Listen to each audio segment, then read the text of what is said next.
Same, ये x, y, या फिर मैं लिखता हूँ r cos theta, r sin theta, both are same, है कि नहीं? सेम तो है ना, बट पोलर, अच्छा बोथ सेम है, बट पोलर कोऑर्डिनेट से होता है वो कुछ ऐसे होते हैं, r, थीटा, ठीक है, r, थीटा। r क्या है? r है ओरिजिन से डिस्टेंस, और थीटा क्या है? थीटा है एंगल, पॉजिटिव एक्सेस के साथ एंगल।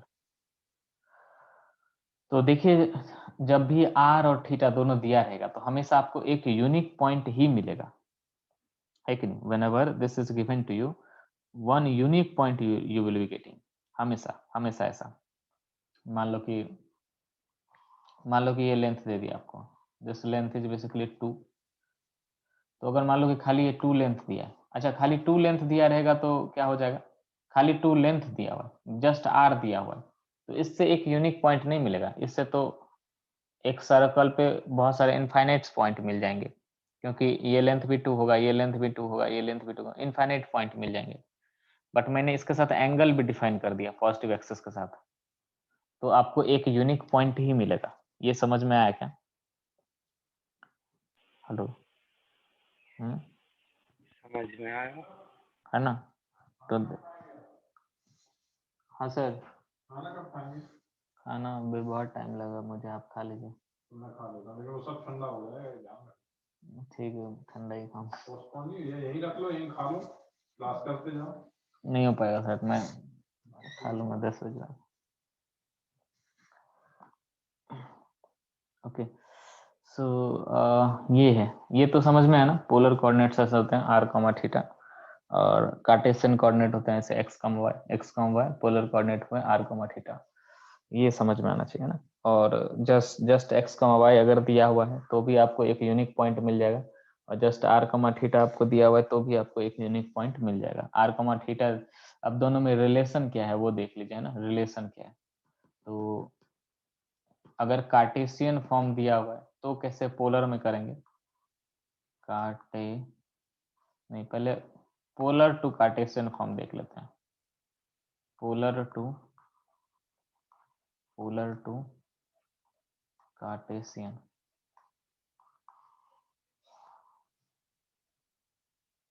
खैर यहाँ पे देखिए, polar to Cartesian, polar coordinate to Cartesian coordinate, मतलब आपको पोलर कोऑर्डिनेट दिया रहेगा तो कुछ ऐसा दिया रहेगा। मान लीजिए कि 2 दिया है और 30 डिग्री दिया है, इस तरह से दिया 2 और 30 डिग्री, तो 2 और 30 डिग्री दिया हुआ है, तो आप देख सकते हैं, तो हमारा x क्या हो जाएगा? x हो जाएगा 2 cos 30 डिग्री, एंड हमारा y हो जाएगा 2 sin 30 डिग्री, ऐसा, ठीक है ना। 2 cos 30 डिग्री कितना है? वो है √3/2, तो हो जाएगा √3, और यहाँ से हो जाएगा 2 sin 30 डिग्री कितना है? वो है हाफ, तो हो जाएगा 1। तो हमारा कार्टेशियन फॉर्म में हो जाएगा √3, 1। ये ठीक है, इसमें कोई दिक्कत है कि पोलर टू कार्टेशियन बड़े ही आसानी से जो है आप निकाल सकते हैं ना, है कि नहीं? बोलिए। यस।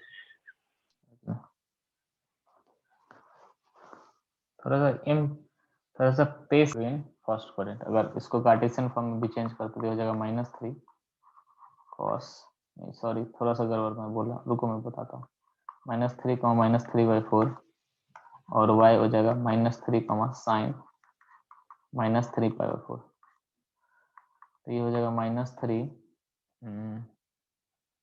cos 3/4, नहीं ठीक ही बोला मैंने, तो सॉल्व कीजिए थोड़ा सा। -3 sin, ये प्लस हो जाएगा 3 sin π/4, तो इसको लिखा जा सकता है -3 cos π-π/4, और इसको लिखा जा सकता है 3 sin π-π/4।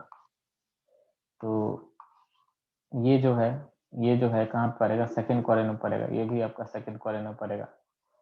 सेकंड क्वाड्रेंट में जो है cos नेगेटिव होता है तो माइनस साइन आ जाएगा, तो 3 आ जाएगा, और cos यहाँ पे π/4 हो जाएगा, और यहाँ पे जो है सेकेंड क्वाड्रेंट में साइन पॉजिटिव होता है तो ये 3 जो है साइन π/4 आ जाएगा। तो दोनों देखोगे आपने पॉजिटिव वैल्यू ही आएगा, 3/√2, और यहाँ पे भी 3/√2। आप समझ रहे हैं मैं क्या समझाने का ट्राई कर रहा, या नहीं समझ पा रहे? जैसे कि ये पॉइंट था, मैं क्या बोला, ये पॉइंट था, मान लो कि 3, π/4, ठीक है। ये पॉइंट था 3,5 4। अब मैं इसी पॉइंट का जो है यहाँ पे ऐसे लिख सकता हूँ -3,5 4। ठीक है, ऐसा लिख सकता हूँ। मतलब 3 लिया तो इधर आ गया, एंगल तो π/4 ही है, और जस्ट माइनस इसमें लगा दिया तो उसका रिफ्लेक्शन आ गया। ये ज्योमेट्री है, इसमें मैं कोई तीर नहीं मार रहा या कोई आपको फॉर्मूला नहीं दे रहा, ज्योमेट्री के थ्रू ऐसा आ रहा है। मतलब ऐसा कोई पैटर्न नहीं दे रहा, इसको आप चेंज करेंगे कार्टेशियन में तो वहां से आ रहा है ऐसा।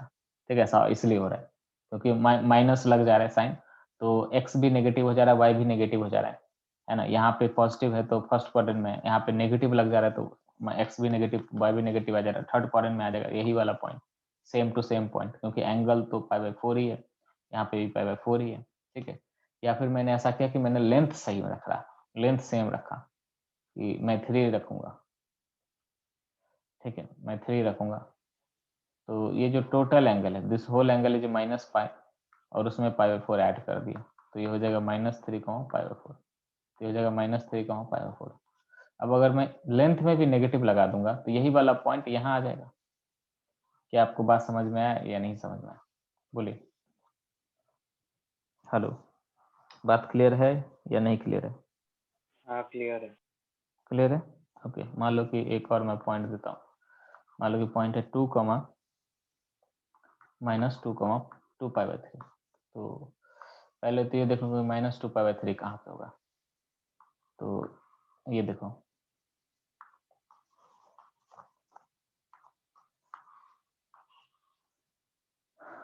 कि 2π/3 कहाँ पे होगा, ये वाला एंगल होगा 2π/3, ये वाला एंगल होगा 2π/3। ठीक है तो हेलो, अच्छा पहले ये देखो कि -2π/3 कहाँ पे होगा, -2π/3 कहाँ पे होगा,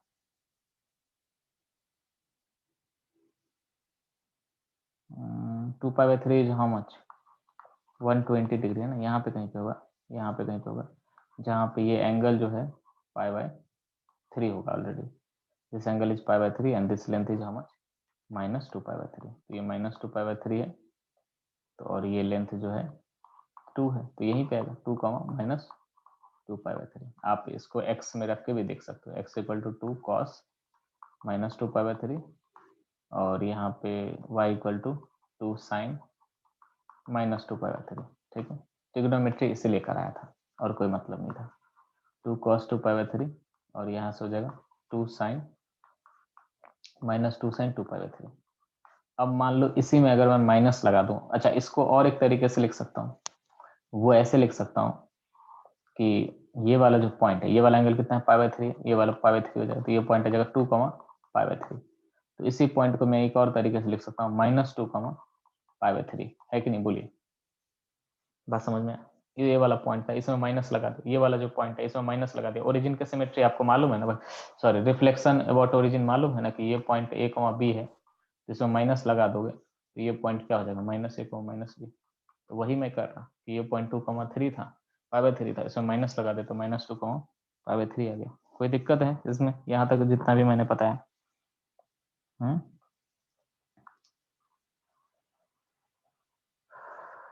बोलो। अरे यार क्या दिक्कत है, बार बार सब ज्वाइन, बाहर ज्वाइन कर रहे हो, निकल रहे हो, क्या प्रॉब्लम हो गया? आवाज सही से नहीं जा रही क्या? Hello, voice is clear not, tell मी।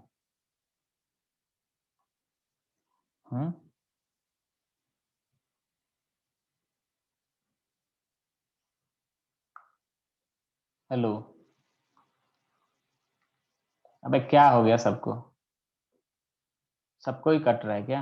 आधा लोग तो है ही नहीं क्लास में, ऐसा लग रहा है मेरे एकदम को। भी आवाज में क्रैक नहीं आ रहा। हाँ, मेरे को एकदम भी आवाज में क्रैक नहीं आ रहा। और किसी को? सर गुरुजी लिखा था आ रहा है उसको क्रैक। उसको आ रहा तो उसका भी प्रॉब्लम हो सकता है, बाकी कोई और? Okay. And sir, if you haven't noticed, there are two Subros in our class. हाँ हाँ, देर। हम लोग क्लास में दो सुब्रू है। अरे यार तुम तो कॉमन सेंस यूज कर लिया करो कभी कभी, एक फोन से होगा, एक डेस्क हाँ लैपटॉप से होगा। हाँ, वही वही मैं कह रहा हूँ। एक का ऑडियो ज्वाइन नहीं किया। देख मैं जानता हूँ सुब्रो पहले गाना बजा रहा था, उसी लिए लगाया होगा अरे पक्का। ठीक है भाई, फालतू की चीजों में क्यों बहस करते रहो? फालतू की चीजों में क्या दिमाग लगाते हो? जो लॉजिकल मैं है सच ही उसमें लिखो। बोल रहा था। जो पूछ रहा है उसमें कोई दिक्कत है किसी को? मैं कुछ और पूछ रहा, कुछ और बता रहे हो। अरे मैं नहीं देख मैं सकता क्या? तुमको ऐसा क्यों फील होता है कि तुम ही एक क्लास में पूरा स्मार्ट है, तुमको ये सब कुछ समझ में आता है, बाकी लोग को जो है ऑब्जर्व मैं नहीं देख रहा क्या? मैं ही तो अलाउ कर रहा ना, तभी तो आ रहा है वो, ये अपने आप आ जा रहा है।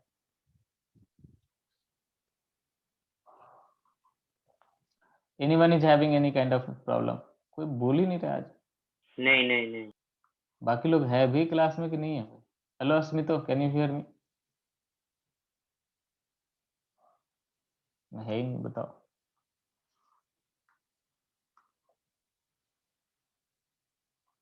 Hello अस्मितो।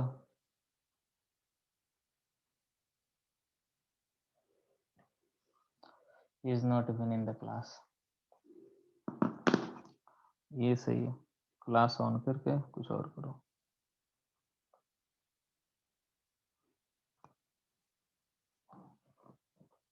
Okay, so the first question is convert the following Cartesian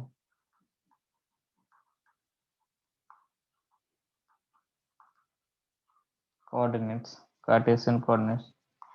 to corresponding polar coordinates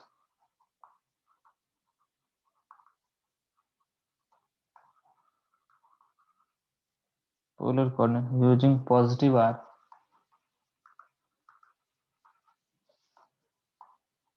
and negative r. ठीक है, एक बार आपको पॉजिटिव आर यूज करके बताना है, एक बार आपको नेगेटिव आर यूज करके बताना है। ठीक है, so the first point is -1,1 and second is 2, -3। थोड़ा ट्राई कीजिए खुद से, ट्राई बाय योरसेल्फ।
हेलो,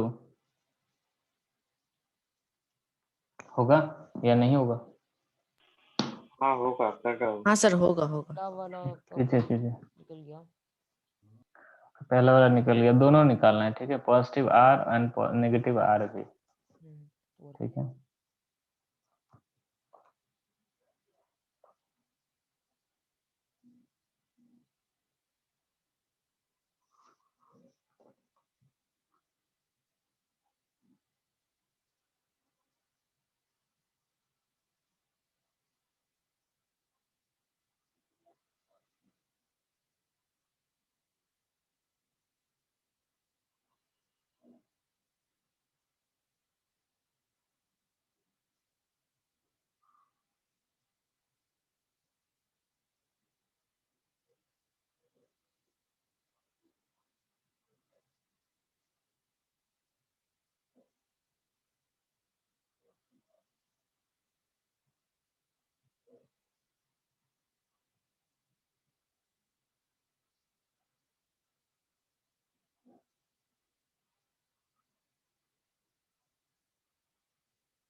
हाँ सर, दूसरा का भी निकल गया। ओके ठीक है, तो मुझे कराने की जरूरत है क्या, या मैं आगे बढ़ जाऊँ? एक बार आंसर सर एक बोलिए बार सर, थोड़ा वो एक्सप्लेन बहुत मैच कर दीजिए, मैं ना थोड़ा आज बहुत डिस्कनेक्ट हो रहा था, मैं समझा नहीं। ओके, तो जैसे कि -1, 1 है, तो पहली बात आप इसको ये समझिए कि ये कहाँ पे लाई करेगा, थोड़ा सोचिए तो, where it should lie. Second quadrant. Second quadrant में लाई करनी चाहिए, है ना। अच्छा, ओरिजिन से लेंथ कितनी आ जाएगी, वो तो √ऑफ, मैंने आपको r बताया, वो क्या हो जाता है, √ऑफ बोलिए, एक्स स्क्वायर प्लस -1 वाई का स्क्वायर स्क्वायर प्लस 1 का स्क्वायर, ठीक है, तो ये हो जाएगा √2। √2, ठीक है, तो ये वाला पॉइंट √2 आ गया ना। फिर थीटा निकालने के लिए हम क्या करते हैं, तो tan थीटा जो निकालते हैं वो लेते हैं मॉड y का कोऑर्डिनेट अपॉन x का कोऑर्डिनेट, तो वो हो जाता है 1, तो वो हो जाएगा थीटा हो जाएगा π/4, ठीक है। तो थीटा जो आएगी वो ये थीटा आएगी, है ना, π/4, बट हमें जो एंगल चाहिए वो ये वाला चाहिए, ठीक है, हमें ये वाला एंगल चाहिए, और ये वाला एंगल जो है आपका कितना हो जाएगा, that angle will be how much, that angle will, total angle है पाई, उसमें से π/4 निकालेंगे तो 3π/4, तो ये हो जाएगा 3π/4। क्लियर है इतना, या दिक्कत है इसमें? एंगल जो लेते हैं वो पॉजिटिव एक्स एक्सिस के साथ लेते हैं ना, 3π/4। अब अगर मुझे नेगेटिव में लेना है, तो नेगेटिव, अगर नेगेटिव आर लेना है, तो नेगेटिव आर में मैं ऐसा कर सकता हूँ, अच्छा नेगेटिव आर में लेना है ना, तो नेगेटिव आर में ऐसा कर सकता हूँ कि ये वाली जो पॉइंट है इसका मैं रिफ्लेक्शन ले लूंगा यहाँ पे। उसके लिए देखिए ऐसे करूंगा कि नेगेटिव आर में मैं क्या लिख सकता हूँ इसको, -√2, बट एंगल, अच्छा π/4। सर सॉरी, π/4 हम लोग तो -π/4। रेडियन में ले रहे हैं सब कुछ, π/4 रेडियन में ले रहे हैं हम लोग। हाँ बिल्कुल, रेडियन में ही तो लिखा है मैंने सब, डिग्री में कहाँ लिखा है? नेगेटिव आर में होगा -√2, -π/4। नेगेटिव वाला में हो जाएगा -√2, -π/4, सही बात है ना।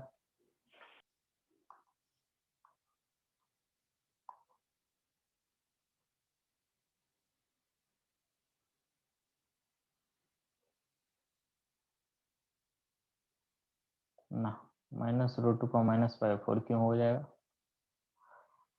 ये पॉइंट अगर मैं लिखता हूँ तो ये पॉइंट हो जाएगा -√2, 3π/4, सॉरी, हाँ -√2, 3π/4, ये होगा। 3/4 क्यों होगा? 3/4 इस पॉइंट का रिफ्लेक्शन लिया यार, ये तो हद है, मतलब इतना बार तो बताया, यहाँ बताया इसमें कि डिस्कनेक्ट हो गया जस्ट, था, बहुत डिस्कनेक्ट हो गया था।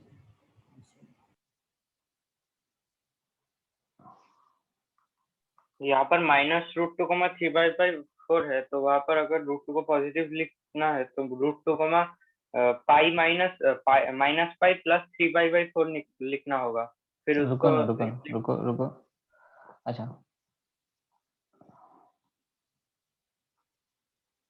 अच्छा, इस पॉइंट को एक और तरीके से लिख सकते हैं, अगर मैं पॉजिटिव रूट लिखना चाहूँ तो मैं इसको ऐसे लिख सकता हूँ √2 कमा, ठीक है, √2 कमा ये जो एंगल बन रहा है दिस एंगल इज -π/4, ठीक है, ऐसे लिख सकता हूँ, ठीक है क्या? अच्छा हाँ सही बोला था इसने सुब्रो, तो यहाँ पे हो जाएगा -√2 कमा -π/4, सही बात है, तो ये हो जाएगा। क्लियर है क्या? सही है सुब्रो, सही है, ठीक है। तो दोनों तरीके से हो गया। अब बी नंबर में देखो, तो बी नंबर में ऐसा हो जाएगा कि हम √(ऑफ) ऐसे लिख सकते हैं 2 का स्क्वायर प्लस -3 का स्क्वायर, तो ये हो जाएगा आपका √(13), ठीक है।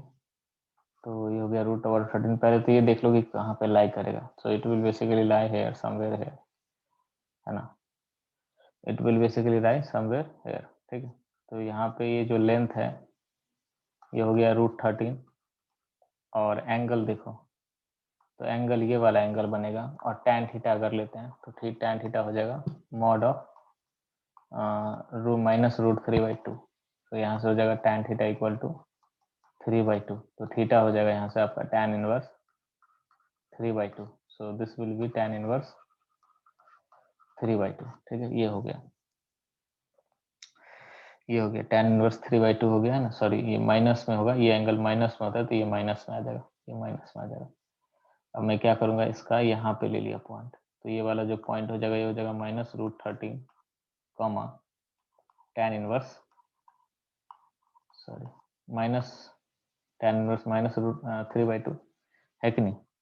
अब इसी लाइन को एक और तरीके से लिख सकता हूँ कि ये वाला जो थीटा है, ये वाला जो थीटा है, इसमें जो tan थीटा आ रही है वो tan थीटा कितना आ रहा है 3/2 आ रहा है, ठीक है। तो इसी एंगल को ऐसे भी लिख सकता हूँ कि मैंने पॉजिटिव रखा कि √13 ही है, √13 कॉमा ये एंगल थीटा है, तो ये पाई माइनस थीटा हो जाएगा, है ना, पाई माइनस थीटा हो जाएगा। और इस पॉइंट का रिफ्लेक्शन अगर मैं यहाँ पे ले लूंगा तो यहाँ पे हो जाएगा -√13 कॉमा पाई माइनस थीटा, जहाँ पे थीटा कितना है -√13 comma pi minus tan inverse 3/2। Clear है? तो ये हो जाएगा, तो इस तरीके से दोनों तरीके से लिख सकते हैं। कोई दिक्कत है यहाँ तक में तो बोलिए, नहीं है कोई दिक्कत। है ना।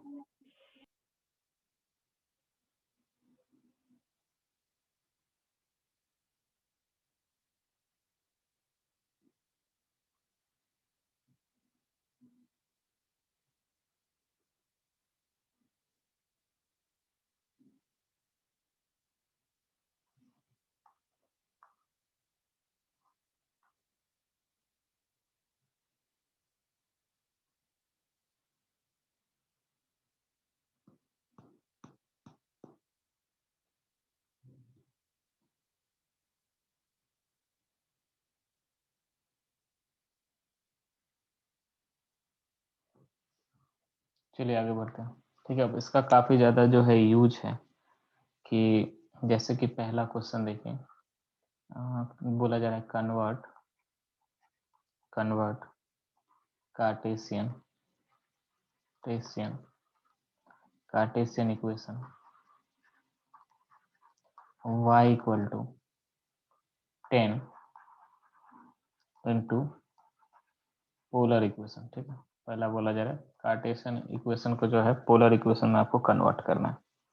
तो कार्टेशियन इक्वेशन को पोलर इक्वेशन में कैसे कन्वर्ट किया जा सकता है? पोलर इक्वेशन में होने का मतलब ये हुआ कि आपको थीटा के फॉर्म में r थीटा समथिंग करके जो है कन्वर्ट करना है। बात समझ में आ रही है ना। तो आप यहाँ से y की जगह पे क्या लिख सकते हैं, r साइन थीटा, तो r sine theta equal to 10 हो जाएगा। ये हो जाएगा Cartesian form, sorry polar equation है। पोलर में क्या होना चाहिए, r और थीटा इन्वॉल्व होना चाहिए, ठीक है।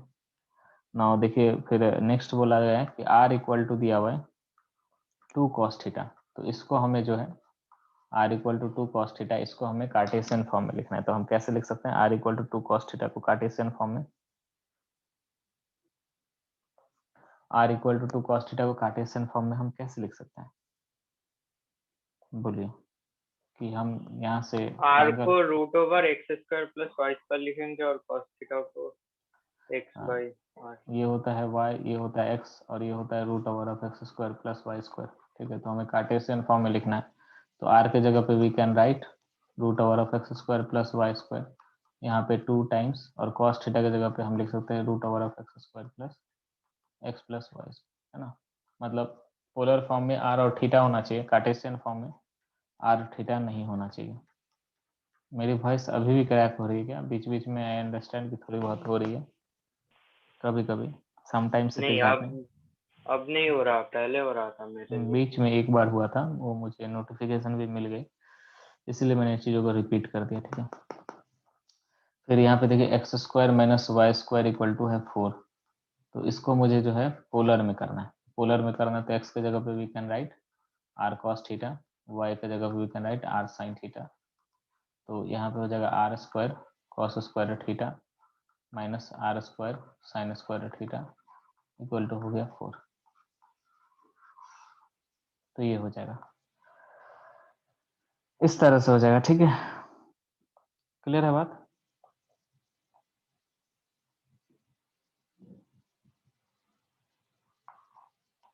मान लो कि जैसे दिया है r equal to cosec theta e to the power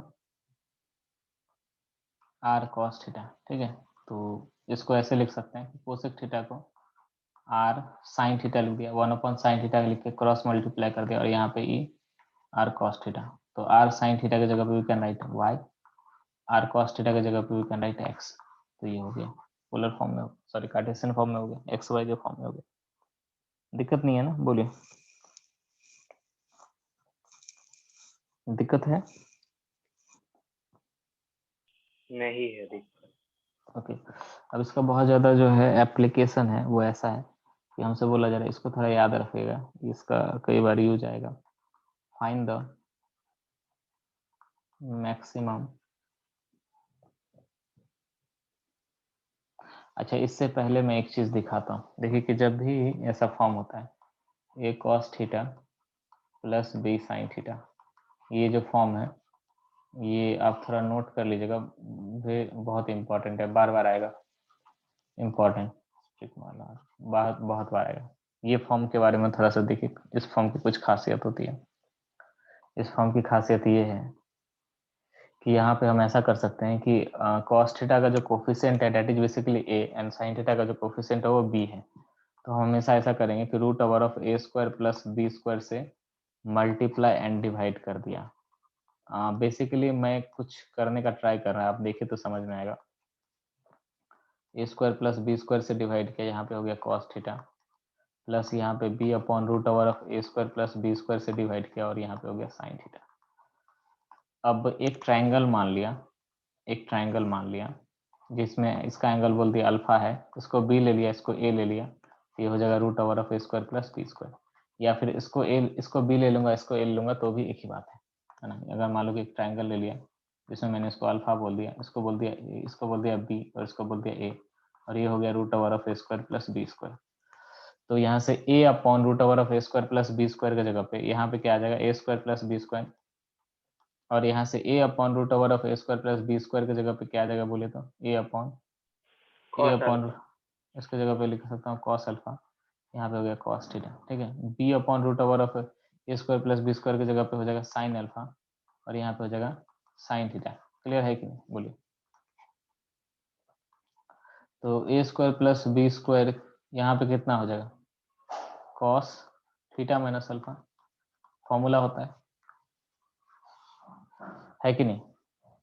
बोलिए, ठीक है।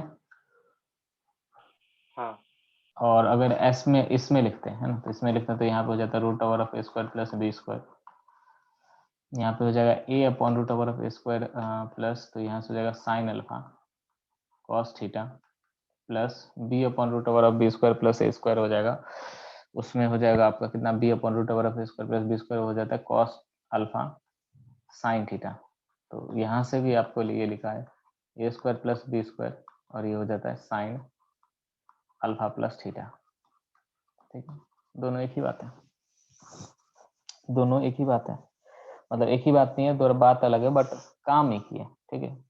अगर मुझे ये जो एक्सप्रेशन है इसका मुझे रेंज अगर चाहिए, रेंज मतलब क्या, रेंज मतलब कि मिनिमम वैल्यू कितना होगा, मैक्सिमम वैल्यू कितना होगा, या कितने वैल्यू के बीच में रेंज, मतलब कितने वैल्यू के बीच में लाई कर सकता है, तो ऐसे निकालेंगे कि साइन थीटा की जो वैल्यू होती है वो -1 से 1 के बीच में जाती है। मैं आपको बता दूंगा, अगर आपसे ही बता दूंगा, ऐसे भी दिखा दूंगा, प्रूफ कर दूंगा इस चीज को कि साइन थीटा की वैल्यू -1 से 1 के बीच में जाती है, और कॉस थीटा की वैल्यू भी जो है वो -1 से 1 के बीच में जाती है। इसको मैं प्रूफ कर दूंगा जब ग्राफ खींचूंगा तब, ठीक है। ट्रिग्नोमेट्री के जब ग्राफ पढ़ा रहूंगा तब प्रूफ कर दूंगा। अभी ऐसा पॉसिबल नहीं कि मैं इसको बंद करके ग्राफ पढ़ाना शुरू कर दूं, ठीक है। अदरवाइज आप ट्रिग्नोमेट्रिक मतलब ट्रिग्नोमेट्री की जो टेबल होती है, जितनी वैल्यू होती है वो 1 बाय 1 रख के देखेंगे तो आपको इसके बीच में ही वैल्यू मिलेगा। तो अगर मुझे इसका रेंज निकालना है तो मैं इसको क्या कर सकता हूँ कि ए स्क्वायर प्लस बी स्क्वायर, और कॉस थीटा की वैल्यू जो है वो -1 से 1 के बीच में जाती है। ये पूरा जो वैल्यू है वो √ऑफ minus A square plus B square से √ऑफ ए स्क्वायर प्लस बी स्क्वायर के बीच में जाएगी, है ना। कहने का मतलब ये है कि A cos theta plus B sine theta की वैल्यू जो है वो आपका √ऑफ ए स्क्वायर प्लस बी स्क्वायर से लेके -√ऑफ ए स्क्वायर प्लस बी स्क्वायर तक जाता है। मतलब minus of A square plus B square से प्लस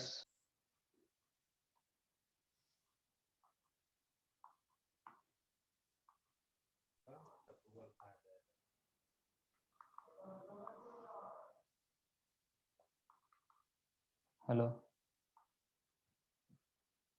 हेलो हाँ अरे नेट बंद, वाईफाई समहाउ डिस्कनेक्ट हुआ था। आवाज जा रही है सही से? हाँ ओके, तो मैं ये बोल रहा था कि जब भी फॉर्म ऐसा रहे A cos theta plus B sine theta, ठीक है, तो इसकी जो मैक्स इसका ये जो वैल्यू है, इस एक्सप्रेशन का वैल्यू जो लाई करता है वो -√ऑफ ए स्क्वायर प्लस बी स्क्वायर से A cos theta plus B sine theta से √ऑफ ए स्क्वायर प्लस बी स्क्वायर इसके बीच में लाई करती है, ठीक है। और ये बहुत ही इंपॉर्टेंट है, एग्जाम में कई बार पूछे जा चुके हैं। जैसे कि आपको दे दिया 3 साइन थीटा -4 कॉस थीटा, और इसकी बोल दिया, आपसे पूछा गया कि या तो इसके रेंज बताओ, पूछा जाएगा आपसे, या तो बोल देगा आपसे क्या कि इसकी मैक्सिमम या मिनिमम वैल्यू बताओ। तो इसकी जो वैल्यू लाइक करेगी वो 3 का स्क्वायर प्लस -4 का स्क्वायर से -√3 का स्क्वायर प्लस -4 का स्क्वायर। तो ये 3 का स्क्वायर प्लस -4 का स्क्वायर हो जाएगा -5, ये एक्सप्रेशन सेम रहेगा और ये हो जाएगा 5। कई बार पूछे जा चुके हैं ऑलरेडी एग्जाम में। क्लियर है? क्लियर है क्या? बोलिए। हाँ क्लियर है। ओके, तो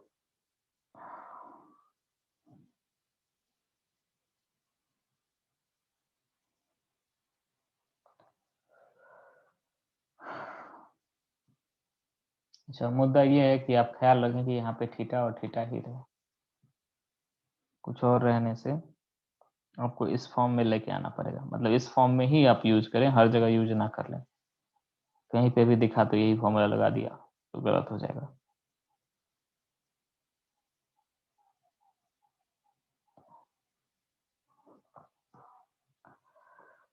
तो हमसे बोला जा रहा है पहला question, find minimum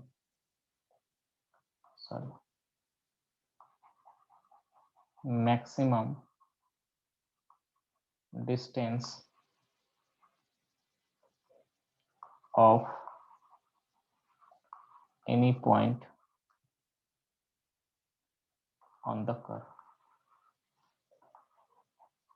curve x square plus 2y square plus 2xy equal to 1 from the origin, है ना।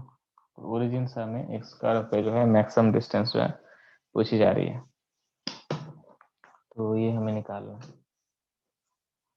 तो कैसे करेंगे वो देखिए।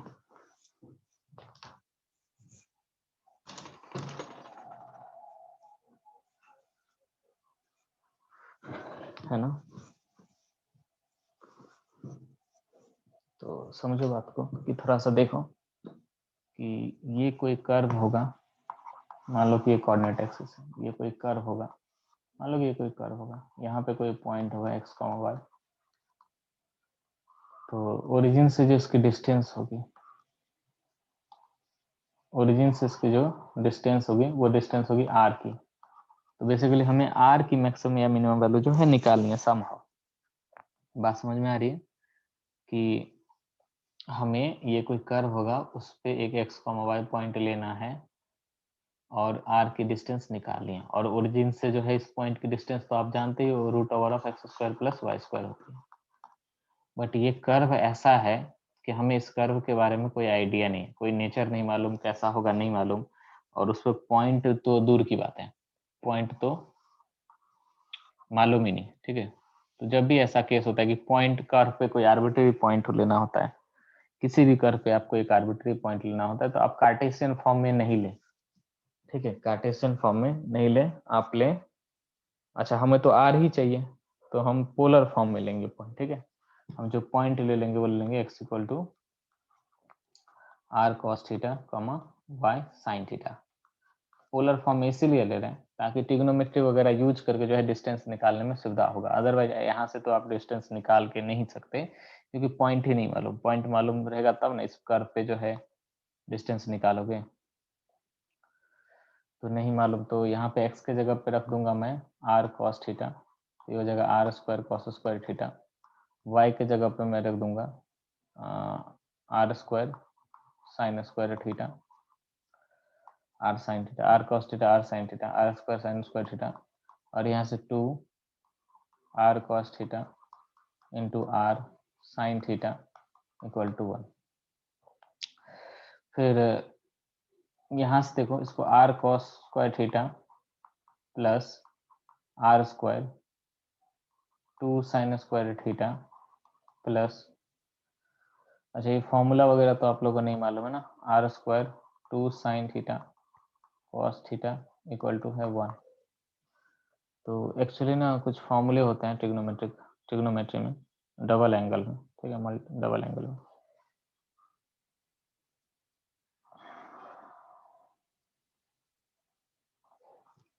बता दूं या छोड़ दूं?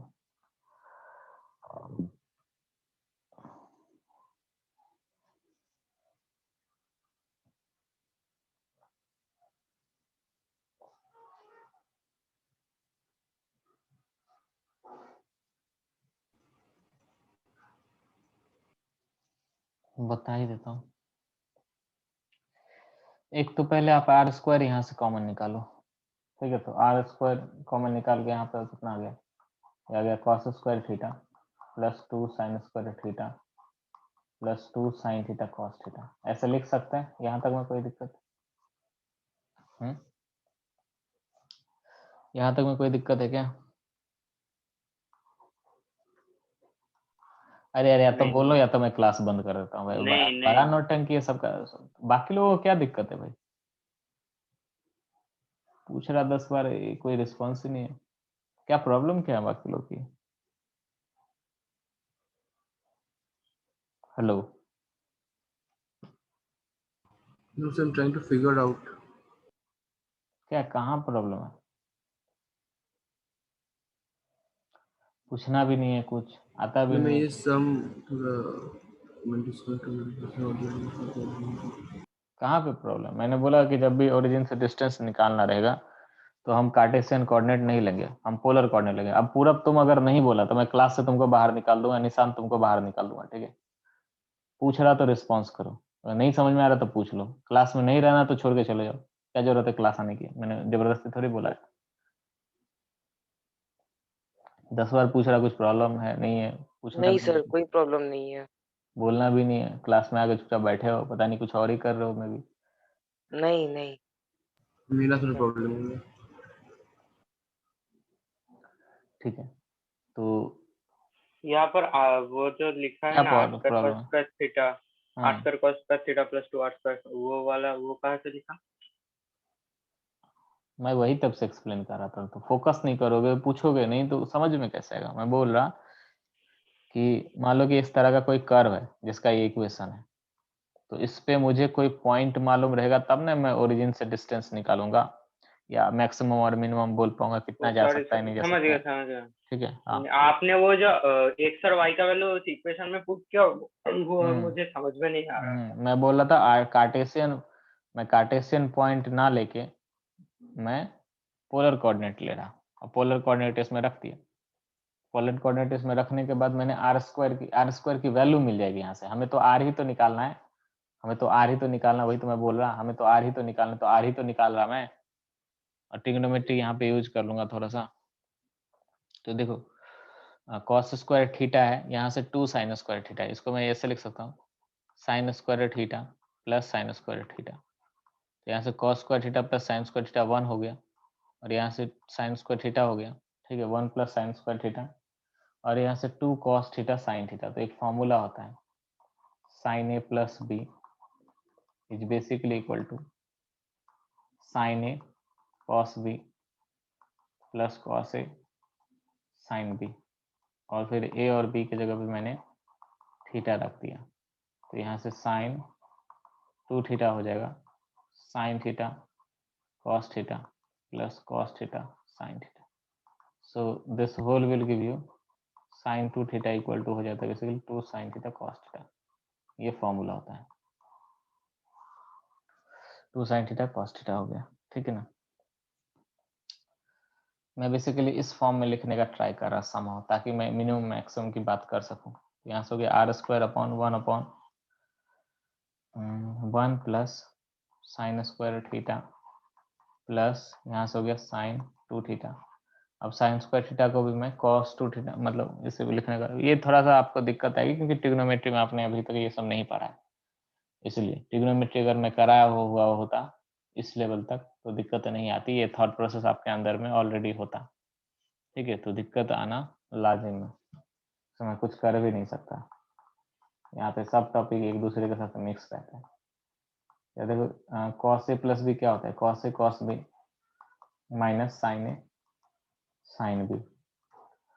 तो ए और बी इक्वल टू थीटा रख दिया, तो यहाँ से हो गया cos 2 theta equal to cos square theta minus sine square theta, यही आएगा। यहाँ पे थीटा, यहाँ पे थीटा, यहाँ पे थीटा, यहाँ पे थीटा रखूंगा। तो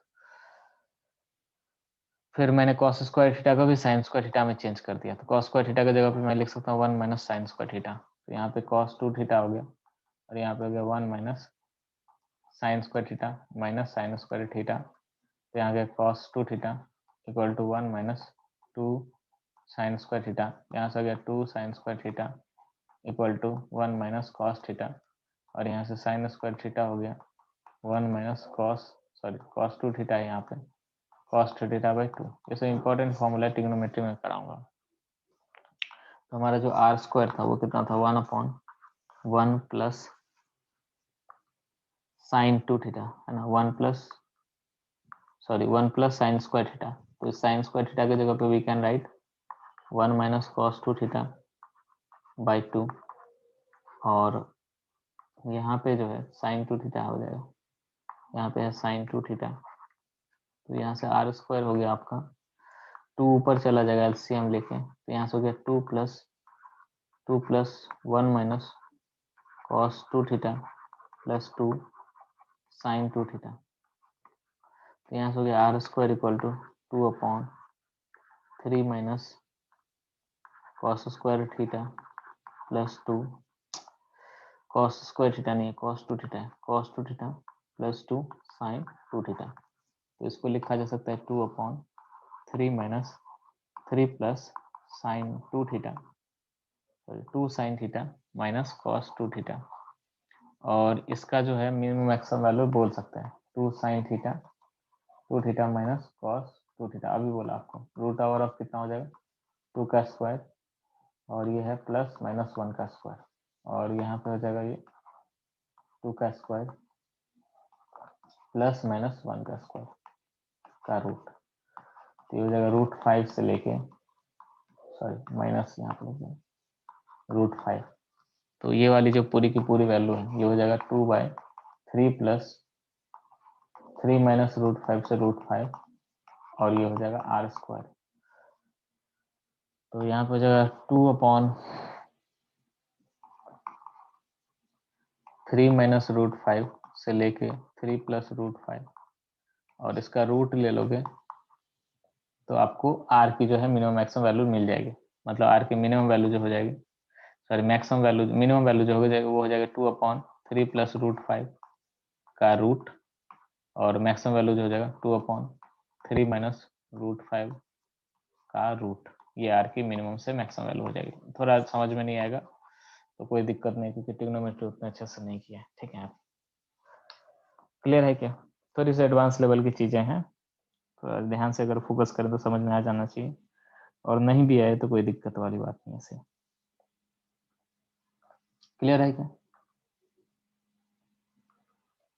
बहुत ज्यादा ट्रिग्नोमेट्री यहाँ पे यूज हो गया, आई अंडरस्टैंड, ठीक है। ठीक है, आप कुछ दिन में जब ट्रिग्नोमेट्री वगैरह कर लेंगे तो फिर से इस सवाल को देखेंगे तो आपको क्लियर हो जाएगी चीजें। चलिए स्ट्रेट लाइन करते हैं, ठीक है। 2D सिस्टम खत्म हो गया, ये लास्ट क्वेश्चन था उसका। लोकस मैंने कल करा ही दिया, और लोकस कितना भी कराया जाए तो खत्म नहीं होता है, बहुत बड़ा पोर्शन है। तो आप सॉल्विंग कीजिए, दिक्कत आती है तो पूछिए, अदरवाइज मेरी तरफ से जो है खत्म हो गया। क्लियर है क्या? हाँ हाँ सर। ओके, स्ट्रेट लाइन पहला पॉइंट लिखिए, locus of A point such that, 2D में वो लास्ट पोर्शन था, एडवांस लेवल की चीजें थी, जेईई मेंस में उतना ज्यादा नहीं पूछते हैं। 3D में जो है, सॉरी स्ट्रेट लाइन जो है, स्ट्रेट लाइन काफी आसान है। If any locus of a point such that if any 2 point of this locus are joined, they defined a unique direction. पहली पॉइंट, ठीक है। मतलब आई बिलीव कि आपको समझ में नहीं आएगा, समझिए थोड़ा सा कि स्ट्रेट लाइन क्या होता है। कि मान लीजिए कि एक पॉइंट है, तो इस पॉइंट से आप बहुत सारे लाइंस खींच सकते हैं कि infinite lines can be drawn on this line, हाँ sir. infinite line can be drawn, but मुझे एक यूनिक लाइन चाहिए। तो यूनिक लाइन अगर जस्ट एक पॉइंट दे दिया और मैंने बोला इस पॉइंट से पास करने वाली यूनिक लाइन बताओ, तो यूनिक लाइन लाना पॉसिबल नहीं है। बट अगर मैंने इंक्लिनेशन भी जो है इसके साथ, जो है इंक्लिनेशन क्या होती है आपको मालूम है, एक्स एक्सिस के साथ है बनने वाला एंगल। तो अगर इसके साथ मैंने इंक्लिनेशन भी डिफाइन कर दिया, मैंने आपको एक पॉइंट दे दिया एक्स वाई, और मैंने आपको इंक्लिनेशन भी इसके साथ डिफाइन कर दिया, तो हमें एक सिंगल लाइन मिलेगी इस केस में। मिलेगी कि नहीं बताइए, ये जनरल आइडिया है। तो हमें सिंगल लाइन मिलेगा पक्का पक्का, ठीक है। तो इंक्लिनेशन बोलना मतलब ये हुआ कि अगर मैंने इंक्लिनेशन के साथ टैन ले लिया तो मुझे स्लोप मिल जाएगा ना। तो हमें कभी भी, तो हमें अगर स्लोप मालूम है और एक सिंगल पॉइंट मालूम है तो हमें लाइन की इक्वेशन मिल जाएगी। क्लियर है बात? अगर स्लोप मालूम है और पॉइंट मालूम है तो हमें लाइन की इक्वेशन मिल जाएगी। सपोज कि हमें tan थीटा दे दिया, यहाँ से थीटा दे दिया, और हमें एक पॉइंट दे दिया यहाँ पे x, y है, ठीक है। तो हमें इस लाइन की इक्वेशन निकालनी है, ये x, y1 है। तो हम जैसे लोकस में करते हैं वैसे कर सकते हैं कि हमने h, k ले लिया यहाँ से, या फिर x, k ले लिया मान लो, चलो ठीक है। और तो ये पॉइंट कितना हो जाएगा और ये पॉइंट कितना हो जाएगा आपका, ये लेंथ पूरा का पूरा हो जाएगा k, ये यहाँ से यहाँ तक जो है वो हो जाएगा h, यहाँ से यहाँ तक जो है वो हो जाएगा आपका x1, यहाँ से यहाँ तक जो है हो जाएगा आपका y1, ठीक है। तो ये वाली जो लेंथ यहाँ से यहाँ तक है, that length will be h minus x1, और ये वाली जो लेंथ यहाँ से यहाँ तक है ये हो जाएगा k माइनस y1।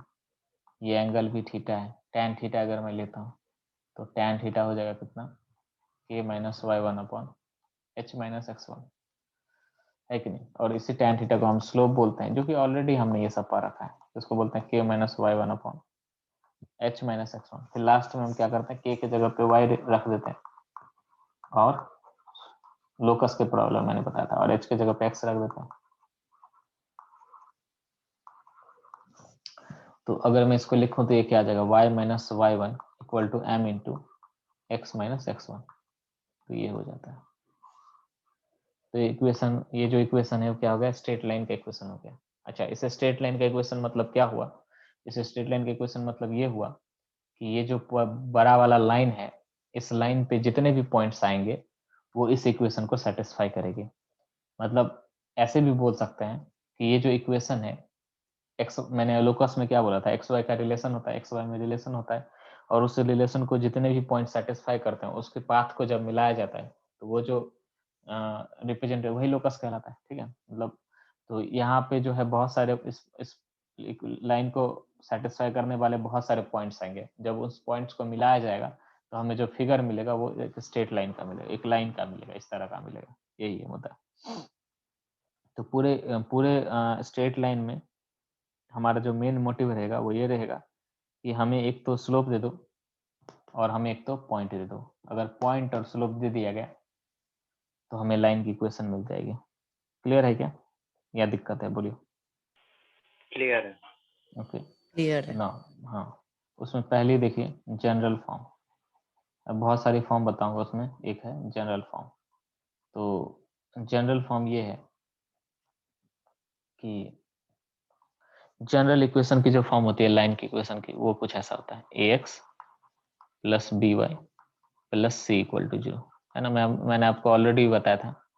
और ये लाइन जब आपको दिया रहे तो इस लाइन से आपको बहुत कुछ मिल जाता है ना। जब ये लाइन दिया रहता है तो इस लाइन से आपको बहुत कुछ मिल जाता है। वो ऐसा कि अगर आपने x की वैल्यू इसमें जीरो रखा, x की वैल्यू आपने जब जीरो रखा तो आपको y की वैल्यू कितनी हो जाती है, माइनस सी बाई बी।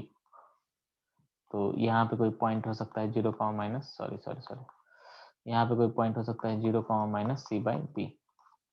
फिर आपने जब y की वैल्यू जीरो रखा, y की वैल्यू जीरो रखा तो x की वैल्यू हो जाएगी माइनस सी बाई ए। तो यहाँ पे कोई पॉइंट हो सकता है minus c by A comma zero. आप इस बात में, मतलब आप ये मत सोचिए कि यहाँ पे नेगेटिव आ गया, वो तो सी और ए के वैल्यू पे डिपेंड करेगा कि नेगेटिव आ रही है पॉजिटिव। तो ये जब लाइन दिया रहे तो आपको ये दो पॉइंट मिल जाएंगे, और दो पॉइंट इनफ होता है एक लाइन को खींचने के लिए। और साथ साथ में इसका स्लोप भी मिल जाएगा। इसका स्लोप मैंने आपको क्या बताया था, एक्स की कोफिशिएंट का माइनस बाय वाई की कोफिशिएंट, है ना, याद है। स्लोप बताया था एक्स की कोफिशिएंट का माइनस बाय वाई की कोफिशिएंट। तो इतना चीजें जो है इस पॉइंट से खाली पता चल सकता है। और इससे और भी एक चीज पता चलता है, और भी एक चीज पता चल सकता है। नहीं, ठीक है, इतना क्लियर है क्या। हाँ, ओके, तो ये जनरल फॉर्म है, ठीक है। Now next is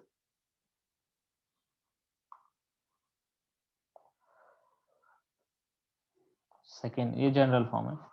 second is point form. General form मतलब क्या, कि कोई भी जो है इक्वेशन जो है स्ट्रेट लाइन की, वो इसी तरह की होगी। Point slope form. अब पॉइंट स्लोप फॉर्म क्या है, पॉइंट स्लोप फॉर्म में आपको पॉइंट और स्लोप दिया रहेगा। अब स्लोप आपको दो तरीके दे सकता है, कि पहले तो आपको इंक्लिनेशन दे दिया, पॉइंट तो आपको दिया ही रहेगा, मान लो कि x1 y1 है, बट ये जो स्लोप है वो आपको इंक्लिनेशन दे दिया। अब इंक्लिनेशन दे दिया तो आप m equal to tan theta से स्लोप निकाल सकते हैं। और दूसरा ये कि आपको इंक्लिनेशन नहीं देके उसने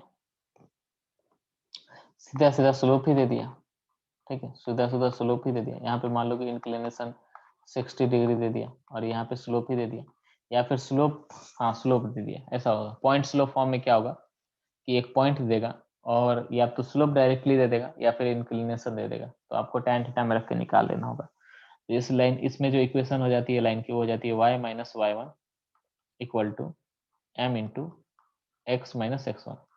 बोलो, इसमें तो कोई दिक्कत है, इसमें तो you are No, having any kind of sir. Problem नहीं ना। No, sir. तो पॉइंट स्लोप फॉर्म में ये होगा कि पॉइंट और अच्छा 2D सिस्टम में मैंने काफी टाइम दिया है, तो यहाँ पे मैं थोड़ा सा जल्दी करूंगा स्ट्रेट लाइन में, ठीक है। ये सब चीजें बहुत आसान चीजें हैं, बहुत ही फास्ट में मैं मूव करूंगा ये सब। नेक्स्ट देखो, ये पॉइंट स्लोप फॉर्म है जिसमें पॉइंट और स्लोप दोनों दिया रहेगा। नेक्स्ट है आपका 2 पॉइंट फॉर्म। 2 पॉइंट फॉर्म, तो 2 पॉइंट फॉर्म में ये है कि आपको 2 पॉइंट दे दिया रहेगा, तो x1, y1 और x2, y2। तो आपका मोटिव क्या है कि हमें तो एक पॉइंट दे दो और हमें तो एक स्लोप दे दो। तो इसने इसमें स्लोप नहीं दिया, बट स्लोप अगर 2 पॉइंट दिया होता हम स्लोप आसानी से निकाल सकते हैं। स्लोप निकालने का तरीका मैंने आपको बताया ना, 2 पॉइंट दिया होता है, तो y2 minus y1 upon x2 minus x1, तो ये आपको स्लोप देगा, है कि नहीं। तो हमारा स्लोप आ गया और हमारे पास पॉइंट भी अवेलेबल है, या तो इस पॉइंट को कंसिडर करो या तो इस पॉइंट को कंसिडर करो। तो मतलब यही वाला केस हो गया फिर से, बस यहाँ पे हमें एक एक्स्ट्रा जो है स्लोप निकालने में मेहनत करनी पड़ी। तो यहाँ पर हो जाएगा y minus y1 equal to y2 minus y1 upon x2 minus x1 into x minus x1। ठीक है क्या, बोलिए, कोई दिक्कत है? नहीं। अच्छा, कोलिनियरिटी जो है, कोलिनियरिटी, उसका हमें कितना तरीका मालूम हो गया कि कोलिनियरिटी प्रूव करने का? A B C. चलो इसको अलग से डिस्कस करते हैं कि कोलिनियरिटी अगर है तो हम कितने तरीकों से बोल सकते हैं कि कोलिनियर है। मान लो कि 3 पॉइंट कोलिनियर है कि नहीं, ये कितने तरीकों से बोल सकते हैं? ए बी सी लिया, ये पॉइंट ले x1, y1, ये पॉइंट ले x2, y2, ये पॉइंट ले x3, y3। तो पहला हम चीज ये कर सकते हैं यहाँ पे कि हमने ए बी लेंथ निकाला, डिस्टेंस फॉर्मूला अगर यूज किया यहाँ पे, डिस्टेंस फॉर्मूला, अगर मैंने यहाँ पे डिस्टेंस फॉर्मूला यूज किया तो मैं ये कर सकता हूँ कि मैं ए बी लेंथ निकाल सकता हूँ, बी सी लेंथ निकाल सकता हूँ, और चेक कर सकता हूँ कि ए बी लेंथ और बी सी लेंथ ऐड होके ए सी लेंथ तो नहीं दे रहा। तो 10 क्लास तक आप यही करते हो, ठीक। दूसरा, मतलब हम जितनी चीजें पढ़ते हैं सब हम यूज कर सकते हैं कोलिनियरिटी चेक करने में। डिस्टेंस फॉर्मूला हम पढ़ते हैं, यूज कर सकते हैं। सेक्शन फॉर्मूला हम पढ़ते हैं, तो सेक्शन फॉर्मूला से भी हम प्रूव कर सकते हैं कोलिनियरिटी। वो ऐसे कर सकते हैं कि हमने इसका k/1 ले लिया, k/1 ले लिया, फिर हमने यूज किया x2 इक्वल टू लिख दिया kx3 plus x1 upon k plus 1। तो हम इस रिलेशन को यूज करके k की वैल्यू निकाल सकते हैं। और सिमिलरली हम यहाँ से y2 इक्वल टू लिख सकते हैं ky3 plus y1 upon k plus 1। तो यहाँ से भी हम जो है k की वैल्यू निकाल सकते हैं। और देखा, अगर हमने देखा कि यहाँ से जो k की वैल्यू आ रही है और यहाँ से जो k की वैल्यू आ रही है दोनों अगर सेम है तो ठीक है, कोई दिक्कत ही नहीं है। उसके बाद हम पढ़ते हैं एरिया फॉर्मूला, ठीक है। तो एरिया फॉर्मूला से भी जो है, एरिया फॉर्मूला मैंने आपको कैसे बताया याद यूज करने के लिए कि x1, y1 लिखा, x2, y2 लिखा, x3, y3 लिखा, और फिर से x1, y1 लिख लिया। तो हमने यहाँ से किया x1 y2 minus y1 x2, mod ले लिया, हाफ ले लिया, प्लस फिर यहाँ से लिखा x3 x2 y3 minus y2 x3, plus यहाँ से x3 y4 minus y3 x1, ठीक है। अच्छा, ये जो मैं पढ़ा रहा कोऑर्डिनेट सिस्टम या कोनिक सेक्शन, इससे एडवांस में क्वेश्चंस बहुत अच्छे मतलब बनते हैं, बहुत अच्छा आता है इस टॉपिक से। और यही एक टॉपिक होता है जिसमें आप आसानी से जो है एडवांस में भी स्कोर कर सकते हैं। जेईई मेंस में तो आप करते ही हैं, एडवांस में भी आप स्कोर इसमें से कर सकते हैं। अदरवाइज अलजेब्रा के जो टॉपिक्स होते हैं वो एडवांस में कुछ ज़्यादा ही टफ आ जाते हैं। या फिर अदर टॉपिक ले लो, प्रोबेबिलिटी वगैरह ले लो, प्रोबेबिलिटी वगैरह जो होती है वो काफ़ी ज़्यादा टफ हो जाती है, मतलब ह्यूज टफ, ज़्यादा बहुत ज़्यादा टफ हो जाती है ना। आप समझ ही रहे हो कि अगर जस्ट 45% मार्क्स आ जाता है एडवांस में तो ही जो है 5000 के नीचे रैंक आ जाता है, तो आप समझ ही सकते हो कि पेपर का लेवल क्या रहता होगा, ठीक है। ये मेरा मुद्दा है। तो ये टॉपिक एक ऐसा टॉपिक है, मतलब पूरा ही कोनिक ले लो और ये ले लो, स्ट्रेट लाइन वगैरह जो भी है, जिससे आप एडवांस में भी स्कोर कर सकते हैं। तो आप इसको इग्नोर तो करने के बारे में सोच ही नहीं सकते हैं, है ना। मतलब ये आसान टॉपिक माना जाता है पूरे 11-12 के सिलेबस में। अच्छा, तो ये हो गया आपका एरिया का फॉर्मूला, आपने यहाँ पे लगा लिया और एरिया आपने 0 कर दिया, तो भी कोलिनियरिटी प्रूव हो गई। अगर एरिया मतलब एक लाइन में है तभी कोई एरिया नहीं बनेगा और 0 हो जाएगा, ठीक है। नाउ नेक्स्ट आप क्या पढ़ते हैं, स्लोप फॉर्मूला, है ना, स्लोप वाला फॉर्मूला पढ़ते हैं। तो स्लोप वाला में क्या कर सकते हैं, आप लिख सकते हैं कि स्लोप ऑफ ए बी जो है वो equal to slope of B C है, या फिर ऐसे भी लिख सकते हैं स्लोप ऑफ ए सी। तो अगर ये तीनों का, अगर मतलब इसमें से कोई भी दो का स्लोप अगर सेम हो गया तो हम बोल सकते हैं कोलिनियर है। ना तीसरा अभी हमने स्ट्रेट लाइन पढ़ा, तो स्ट्रेट लाइन का कॉन्सेप्ट भी हम इसमें लगा सकते हैं। वो हम ऐसे लगा सकते हैं कि हमने 2 पॉइंट यूज करके जो है, हमने 2 पॉइंट यूज करके स्ट्रेट लाइन का इक्वेशन लिख लिया। वो ऐसे लिख लिया कि पहले तो हमने स्लोप निकाला, यहाँ से हो गया y2 minus y1 upon x2 minus x1, और एक पॉइंट हमें मालूम है, एक पॉइंट ये ले लो या ये ले लो, तो हम इक्वेशन क्या लिख सकते हैं, y minus y1 equal to y2 minus y1 upon x2 minus x1 into x minus x1, ऐसा लिख सकते हैं। अब इस इक्वेशन का मतलब क्या है, मैंने आपको बताया स्ट्रेट लाइन की इक्वेशन का मतलब ये होता है कि स्ट्रेट लाइन पे आने वाले सारे पॉइंट्स को ये सेटिस्फाई करेगा। तो अगर ये वाली पॉइंट इस स्ट्रेट लाइन पे लाई करती है तो इसको भी सेटिस्फाई करेगा। तो ये पॉइंट अगर मैं इसमें सब्स्टिट्यूट कर दूं x और y की जगह पे, अगर मैं यहाँ पे रख दूं y3 माइनस y1 और यहाँ पे रख दूं x3 माइनस x1, अगर इसको सेटिस्फाई कर गया, इस इक्वेशन को सेटिस्फाई कर गया, इसका मतलब ये है कि ये तीनों पॉइंट एक ही लाइन पे लाई करता है। तो कितना तरीका हो गया, 1 2 3 4 5, 5 तरीके हो गए। तो कोनिक की यही खूबसूरती है, या फिर कोऑर्डिनेट के सिस्टम की बोलो, यही खूबसूरती है कि इसमें मतलब क्वेश्चन अगर आप सही तरीके से नहीं करोगे तो लेंदी हो जाएगा, बट क्वेश्चन सॉल्व जरूर हो जाएगा किसी न किसी तरीके से। लेंदी हो जाएगा बट सॉल्व जरूर हो जाएगा, समझ रहे हैं। तो मैंने आपको 5 तरीके दिखा दिए सवाल करने के, और भी 2-4 तरीके निकल सकते हैं, बट इतना काफी है। क्लियर है, कोई दिक्कत है तो बोलिए।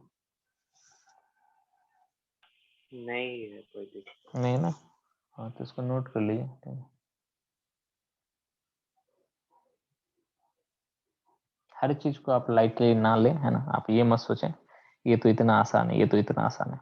आसान ये है, समझाना आसान है, समझना कोई भी समझ जाएगा। मेरा जो मेथड है समझाने का, तो उसमें केजी का बच्चा भी समझ जाएगा, बट उतना समझना नहीं है आपको, है ना। आप थोड़ा बड़े हैं, आपको ये भी सोचना है कि इसका एप्लीकेशन कहाँ पे है, इसका यहाँ पे यूज करेंगे तो क्या होगा, वहां पे यूज करेंगे तो क्या होगा। ये सब समझना मतलब ये सब भी है, करना होता है, ठीक है।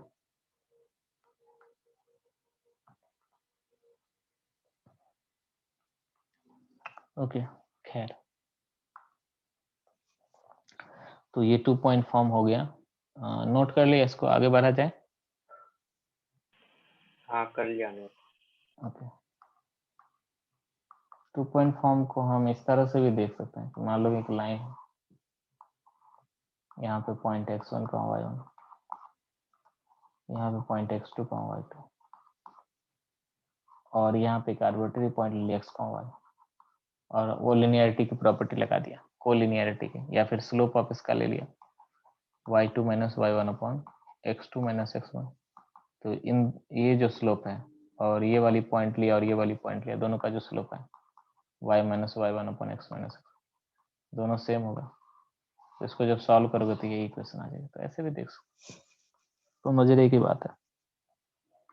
खैर, अच्छा, यहाँ पे समझने वाली बात ये है कि एक होता है वर्ड इंटरसेप्ट, है ना। तो इंटरसेप्ट ये होता है कि एक लाइन कहाँ पे कट किया, जैसे कि मान लो कि ये सर्कल है और ये लाइन है, तो इसमें अगर लाइन, अगर मैं इंटरसेप्ट की बात करूँ तो ये वाली जो लेंथ होगी ना, यहाँ से यहाँ तक, ये कहलाता है इंटरसेप्ट, ठीक है। जैसे कि अगर मैं यहाँ पे बात करूँ कोऑर्डिनेट एक्सिस के रिस्पेक्ट में इस लाइन का इंटरसेप्ट, तो ये जो लेंथ है, ये जो लेंथ है c/b, तो ये वाली जो लेंथ है ये कहलाएगी एक्स इंटरसेप्ट, क्योंकि एक्स एक्सिस को जहाँ पे कट कर, सॉरी, ये वाली कहलाएगी वाई इंटरसेप्ट, क्योंकि वाई एक्सिस को जहाँ पे कट कर रही है। और यहाँ पे ये जो है, ये जो लेंथ है क्या है, एक्स वाला लेंथ है, तो ये जो लेंथ है c/a, ये कहलाएगा एक्स इंटरसेप्ट, ये कहलाएगा आपको एक्स इंटरसेप्ट, ठीक है। और ये जो है वो कहलाता है वाई इंटरसेप्ट। तो अगर आपको एक स्टैंडर्ड फॉर्म में जो है इक्वेशन दी होगी, जनरल फॉर्म में इक्वेशन दी होगी, तो आप एक्स इंटरसेप्ट कैसे निकाल सकते हैं, उसमें y की वैल्यू 0 रख दो तब निकाल सकते हैं। और y इंटरसेप्ट कैसे निकाल सकते हो, उसमें x की वैल्यू 0 रख दो तो y इंटरसेप्ट निकल जाएगी, ठीक है। अच्छा, मैं लेंथ की बात कर रहा था, और इंटरसेप्ट तो नेगेटिव भी हो सकती है, उसमें कोई दिक्कत नहीं। नेगेटिव y इंटरसेप्ट अगर नेगेटिव होगी इसका मतलब नीचे में कट कर रहा था, x इंटरसेप्ट अगर नेगेटिव होगी इसका मतलब इधर कट कर रहा था, ठीक है। क्लियर है क्या? इंटरसेप्ट हाँ नेगेटिव हो सकती है, मेरा कहने का मतलब ये है, इंटरसेप्ट कैन बी नेगेटिव, ठीक है। जरूरी नहीं कि हमेशा पॉजिटिव हो। तो 2 पॉइंट फॉर्म हो गया, ये हो गया, ठीक है। फिर नेक्स्ट इज कुछ फॉर्म है, कुछ 4-5 फॉर्म है। तो मैंने आपको डिटरमिनेंट पढ़ाया है क्या? अच्छा, ये कोलिनियरिटी में एक चीज और देख लो कि डिटरमिनेंट से भी हम बोल सकते हैं कि 3 पॉइंट है, तो एरिया डिटरमिनेंट से भी हम लिखते हैं x1, y1, 1, x2, y2। ये बताया क्या डिटरमिनेंट फॉर्म मैंने 2D में? x3, नहीं y2, ये नहीं बताया क्या? ये एरिया लिखने का तरीका होता है, डिटरमिनेंट एरिया देती है। सही से नहीं बताया? बिल्कुल नहीं बताया। ओके। मतलब एरिया को डिटरमिनेंट फॉर्मूले में जो भी जो है एरिया लिखा जा सकता है, मतलब डिटरमिनेंट का काम ही होता है एरिया देना। मैंने नहीं डिफाइन किया है, ऑलरेडी डिफाइंड है। तो जैसे कि ये पॉइंट है x1, y1, तो इसको लिखा जा सकता है x1, y1, 1। ये वाली पॉइंट है x2, y2, तो x2, y2, 1। और ये वाली पॉइंट है तो x3, y3, 1। तो ये इक्वल टू अगर 0 आ गया, ये बेसिकली क्या देता है? एरिया देता है, ठीक है। एरिया में नहीं पढ़ा है क्या? एरिया, अच्छा एरिया में जस्ट एक फॉर्मूला बता दिया, एरिया निकालने के कई सारे फॉर्मूले होते हैं, उसमें मैंने बस आपको एक फॉर्मूला बता दिया, डिटरमिनेंट वाला नहीं बताया। डिटरमिनेंट के तरीके से भी एरिया निकाल सकते हो। मान लो कि अगर डिटरमिनेंट खोलना मैंने बताया आपको, कैसे डिटरमिनेंट खोलते हैं? नहीं बताया नहीं क्या? अच्छा, डिटरमिनेंट कुछ नहीं बताया, थोड़ा सा डिटरमिनेंट देख लो यार, डिटरमिनेंट बहुत जरूरी है कि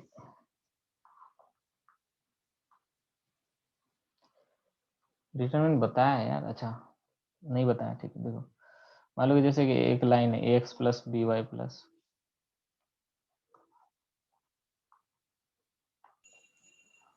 a1x plus b1y plus c1 equal to 0, और एक दूसरा लाइन है a2x plus b2y plus c2 equal to 0। तो आप कैसे इसको सॉल्व कर देते हो? यहाँ से x और y की वैल्यू अगर निकालनी है तो आप कैसे निकालते हैं? मेरे यूट्यूब वीडियो में बताया होगा, यस बिल्कुल। a1x plus b1y plus c1 equal to 0, a2x plus b2y plus c2 equal to 0 अगर निकालनी है तो कैसे निकालते हैं? इसमें मान लो कि a2 से गुना मल्टीप्लाई किया, एक क्रॉस मल्टीप्लिकेशन मेथड आपको आता है, 3 मेथड आप सीखते हैं, उसमें एक क्रॉस मल्टीप्लिकेशन मेथड आता है, याद है? हाँ कि थर्ड मेथड जो होता है उसमें क्रॉस, मतलब एक तो ये तरीका है कि एलिमिनेशन मेथड, 2-3 तरीका है ना यार, सब्स्टिट्यूशन मेथड, एलिमिनेशन मेथड, और एक है क्रॉस मल्टीप्लिकेशन मेथड। तो क्रॉस मल्टीप्लिकेशन मेथड में क्या हो जाता है, x ले लिया तो ये हो जाता है b1c2 minus b1c2 minus c1 B2 C1 b2, है ना। अच्छा, y की वैल्यू जो हो जाती है वो क्या हो जाती है? y की वैल्यू c1a2 माइनस a1c2 और ये जो है 1 हो जाता है, 1 अगर ले लिया तो यहाँ से a1, जहाँ से स्टार्ट, जहाँ से खत्म करते हो वैसे, जैसे कि x लिया तो x के बाद क्या आ रहा है? b1, तो b1c2 माइनस c1 b2, ठीक है। फिर जब मैंने y लिया तो y के बाद क्या आ रहा है? y के बाद आ रहा है c1, तो c1a2 माइनस a1c2 ये होता है। तो जब मैंने यहाँ पे 1 लिया तो कांस्टेंट वाला लूंगा, तो ये हो जाएगा a1b2 माइनस b1a2 ऐसे लिखते हैं। अब यही जो चीज है ये तो बचपन में करते थे, इसी चीज को जो है डिटरमिनेंट फॉर्म में लिख सकते हैं, ऐसा डिटरमिनेंट में, मतलब इसको लिख दिया b1c2, ठीक है, b1c2, और इसको लिख दिया b2c1, ठीक है, b1 b2 c1 c2, sign हो जाता है प्लस माइनस, प्लस माइनस मतलब B1 C1 B1 C2 खुलेगा और यहाँ पे माइनस साइन लग जाती है, माइनस B2 C1 खुलेगा। कोई दिक्कत इसमें? कोई दिक्कत? यही है डिटरमिनेंट फॉर्म, ठीक है, ऐसे ही लिखता है। यस यस बिल्कुल ठीक है। और यहाँ पे y है और यहाँ पे इसको कैसे लिखा जा सकता है? C1 C2 A2 A1 है ना। फिर यहाँ पे प्लस, यहाँ पे माइनस, तो इसको जब खोलोगे तो C1 A2, समझ में आ रही है ना बात। फिर यहाँ पे हो जाता है आपका A1 A2, यहाँ से हो जाएगा B1 B2, ये प्लस और ये फिर माइनस, इस तरह से खोलते हैं। कहने का मेरा मतलब ये है कि डिटरमिनेंट जो होता है कि मान लो कि यहाँ पे x1 है, यहाँ पे y1 है, यहाँ पे x2 है, यहाँ पे y2 है, तो 2/2 का इसको बोलते हैं 2/2 का डिटरमिनेंट। इसको 2/2 का डिटरमिनेंट, 2/2 का डिटरमिनेंट क्यों? क्योंकि इसमें 2 रो है और 2 कॉलम है, ठीक है, 2 रो है 2 कॉलम है। क्लियर है बात? थोड़ा सा जब मैं मैट्रिक्स डिटरमिनेंट पढ़ाऊंगा डिटेल में तो और क्लियर हो जाएगा। अभी तक में कोई दिक्कत?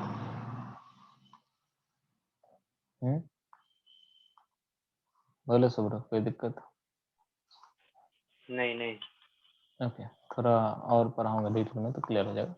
मैट्रिक्स क्लास 10 में मैट्रिक्स थी ऑलरेडी, कई लोगों ने ऑलरेडी पढ़ चुके होंगे मैट्रिक्स, इसलिए डिटरमिनेंट पढ़ाया। मैट्रिक्स मैट्रिक्स में क्या होता है? ऐसा होता है 2/2 का मैट्रिक्स, यहाँ पे x1 y1, ये होता है x2 y2, ठीक है, यही होता है ना। अगर मैं 2/2 की मैट्रिक्स की बात करूं तो ये जो है ये हो जाता है A11 A12 A21 A22, मतलब यहाँ पे Aij जो है Aij मतलब I रिप्रेजेंट करता है आपका रो और ये जो J है वो रिप्रेजेंट करता है आपका कॉलम, ठीक है, ये होता है।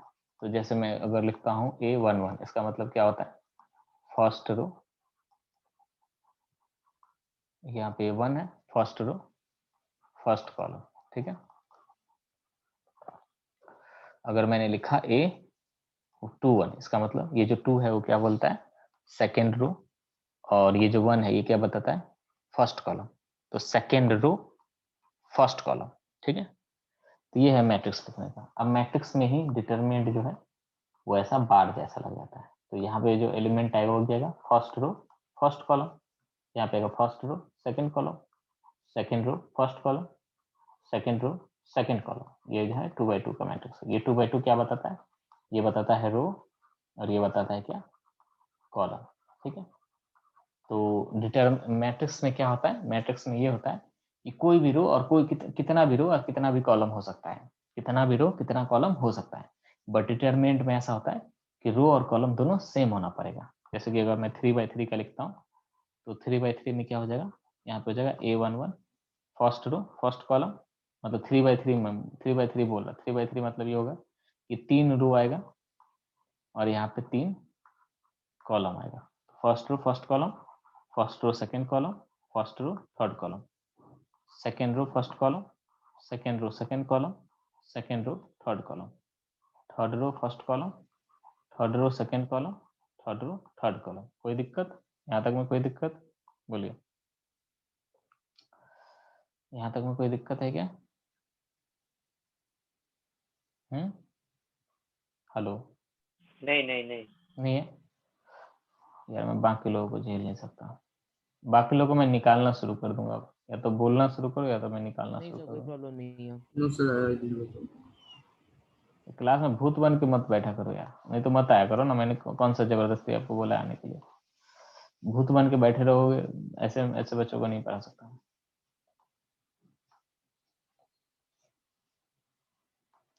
ना तो आया मत करो, ठीक है, नेक्स्ट क्लास से मत आया करो।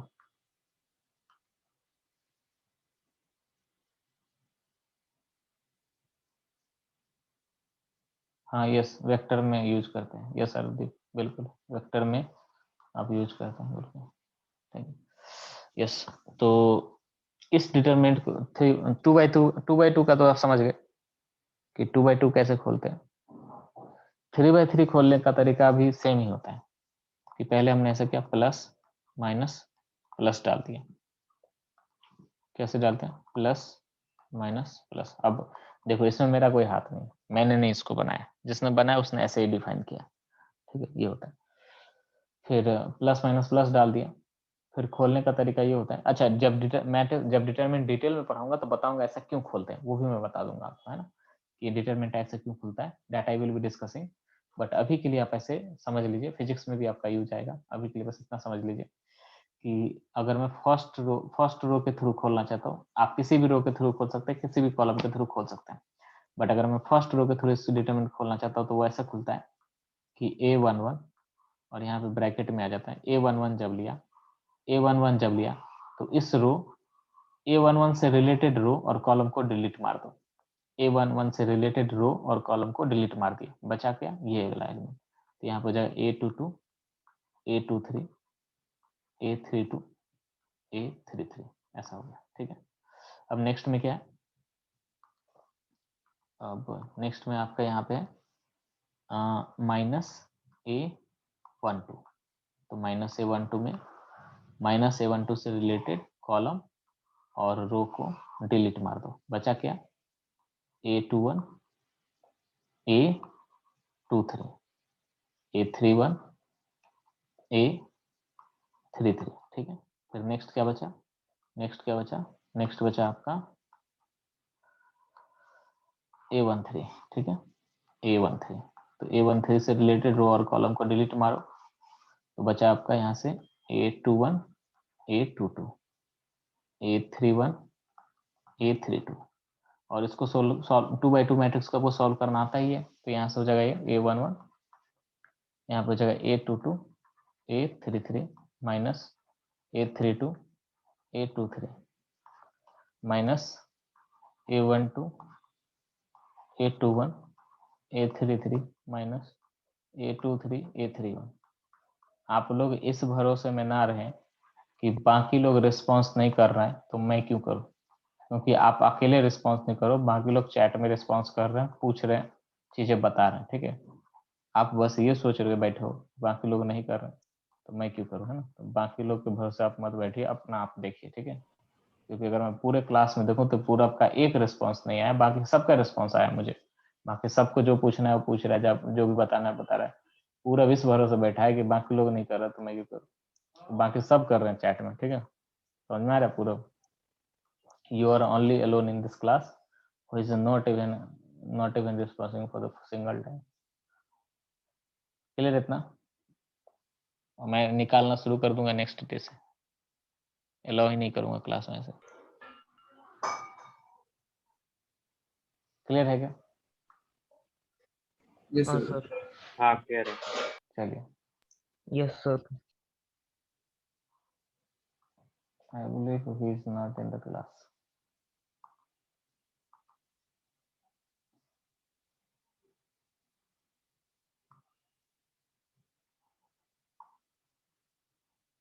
He is not even in the class. मेरा शक सही था,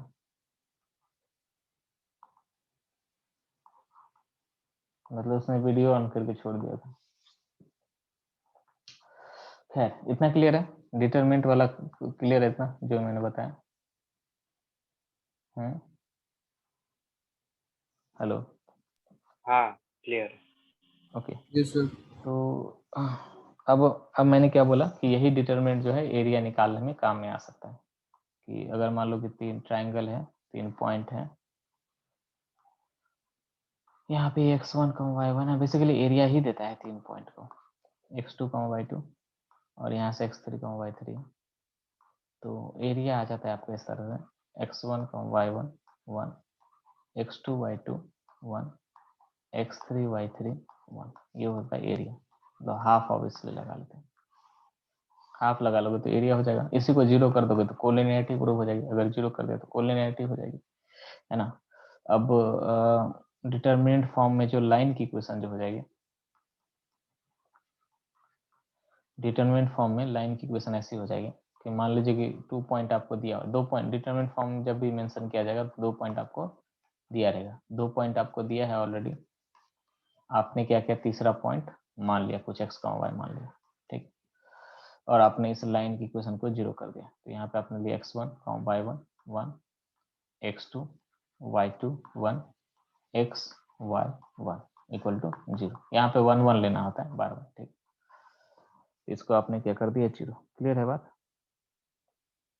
मतलब हमारा जो स्टैंडर्ड फॉर्मूला है एरिया निकालने का, जो हमने ऑलरेडी प्रूव किया है, उसको हम इस तरह से लिख सकते हैं। ये मुद्दा है, ठीक है। ये ऐसा नहीं है कि मैं आपको बोल रहा ऐसा रट लो, ऐसा होता है। मतलब वो जो स्टैंडर्ड फॉर्मूला है उसको ऐसे लिखा जा सकता है। इसको जब तोड़ेंगे तो वो सेम चीज आएगी। ये मेरा कहने का मुद्दा है। क्लियर है क्या? बोलिए। हाँ हाँ हाँ। क्लियर है, क्लियर।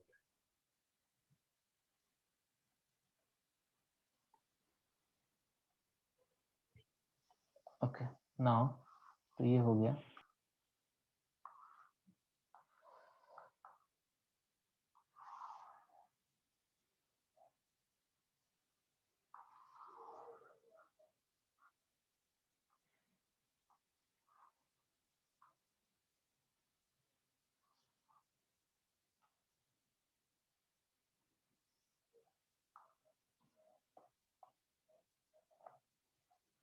चलो अब ऑनलाइन प्लेटफॉर्म पे मैंने एक चीज ये देखा है अभी